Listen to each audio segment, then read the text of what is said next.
Épître de Paul à Tite, chapitre 1er.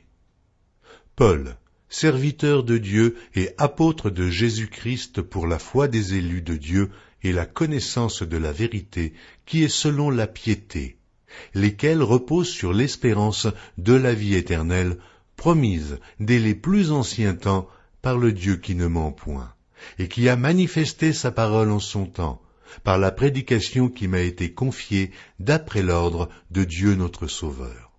À Tite, mon enfant légitime en notre commune foi, que la grâce et la paix te soient données de la part de Dieu le Père et de Jésus-Christ notre Sauveur.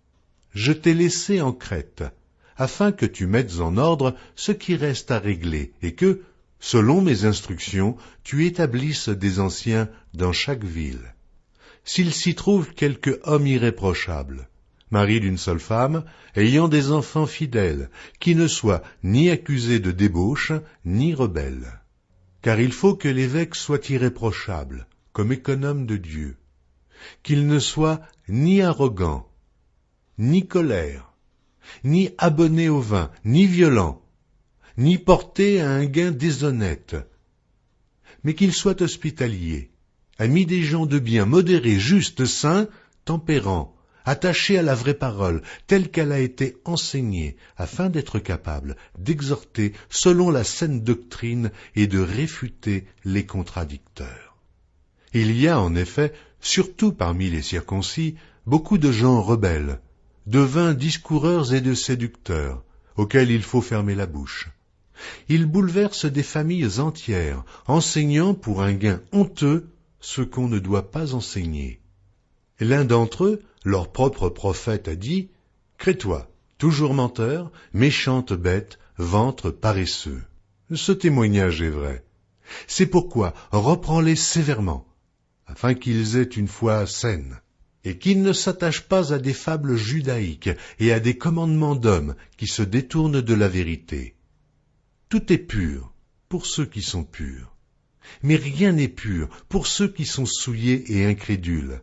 Leur intelligence et leur conscience sont souillées. Ils font profession de connaître Dieu, mais ils le renient par leurs œuvres, étant abominables, rebelles et incapables d'aucune bonne œuvre. Épître de Paul à Tite, chapitre 2.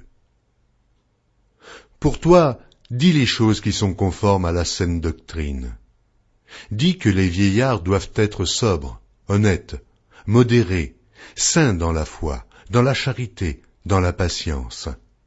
Dis que les femmes âgées doivent aussi avoir l'extérieur qui convient à la sainteté, n'être ni médisantes, ni abonnées au vin.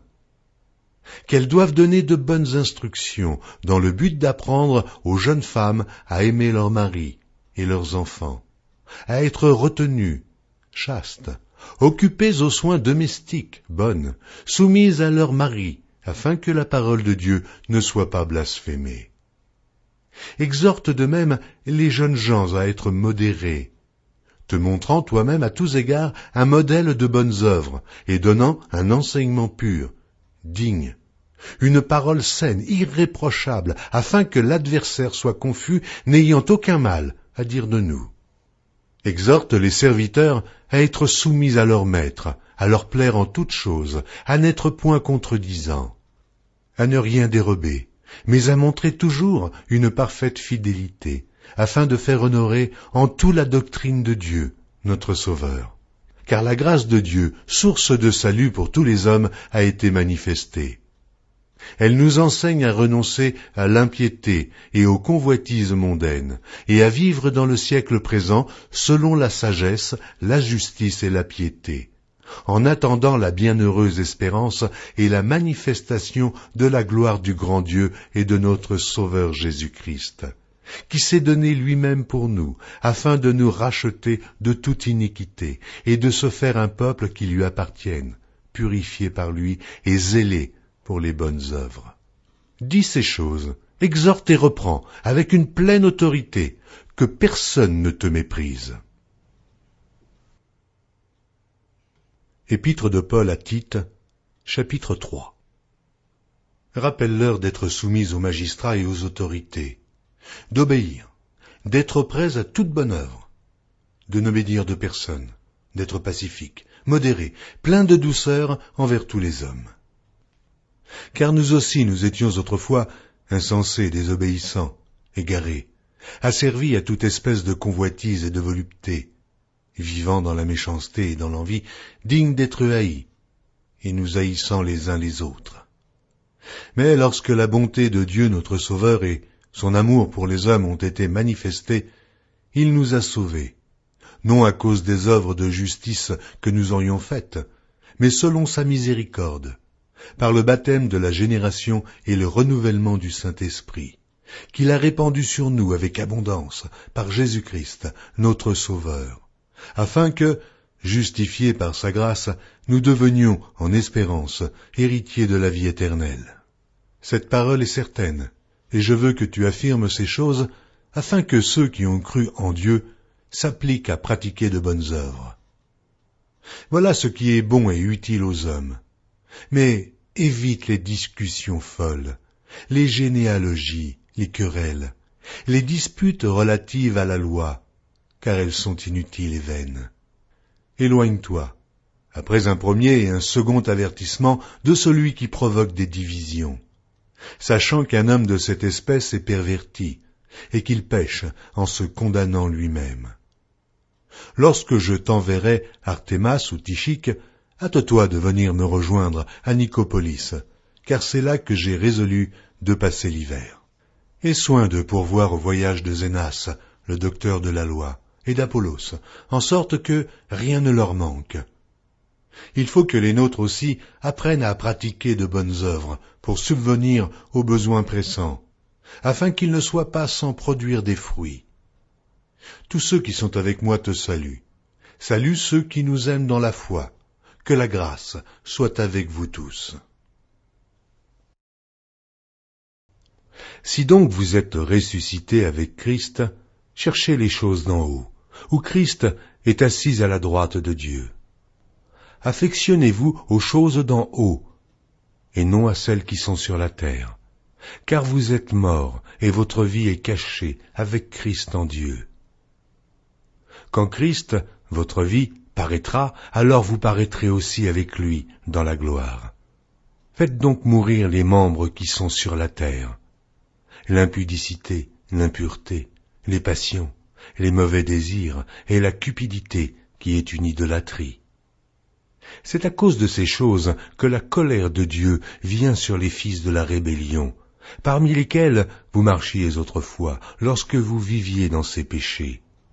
Mais maintenant, renoncez à toutes ces choses, à la colère, à l'animosité, à la méchanceté, à la calomnie, aux paroles déshonnêtes qui pourraient sortir de votre bouche. Ne mentez pas les uns aux autres, vous étant dépouillés du vieil homme et de ses œuvres, et ayant revêtu l'homme nouveau, qui se renouvelle dans la connaissance, selon l'image de celui qui l'a créé. Il n'y a ici ni grec, ni juif, ni circoncis, ni incirconcis, ni barbare, ni chite, ni esclave, ni libre, mais Christ est tout et en tous.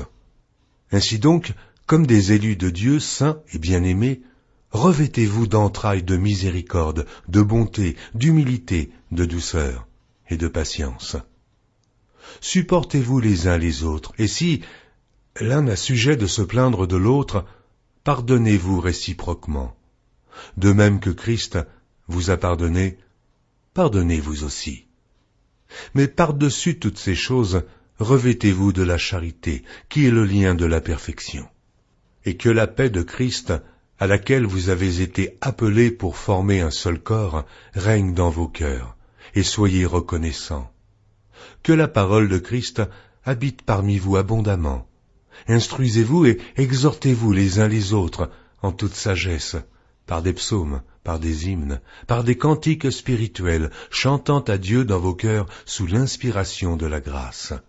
Et quoi que vous fassiez en parole ou en œuvre, faites tout au nom du Seigneur Jésus, en rendant par lui des actions de grâce à Dieu le Père. Femmes, Soyez soumises à vos maris comme il convient dans le Seigneur.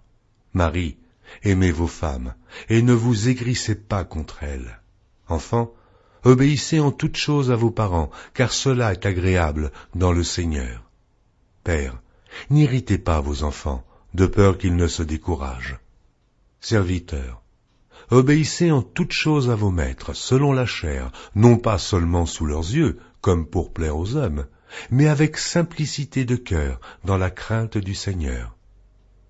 Tout ce que vous faites, faites-le de bon cœur, comme pour le Seigneur et non pour des hommes, sachant que vous recevrez du Seigneur l'héritage pour récompense. Servez Christ le Seigneur. Car celui qui agit injustement recevra selon son injustice. Il n'y a point d'acception de personne.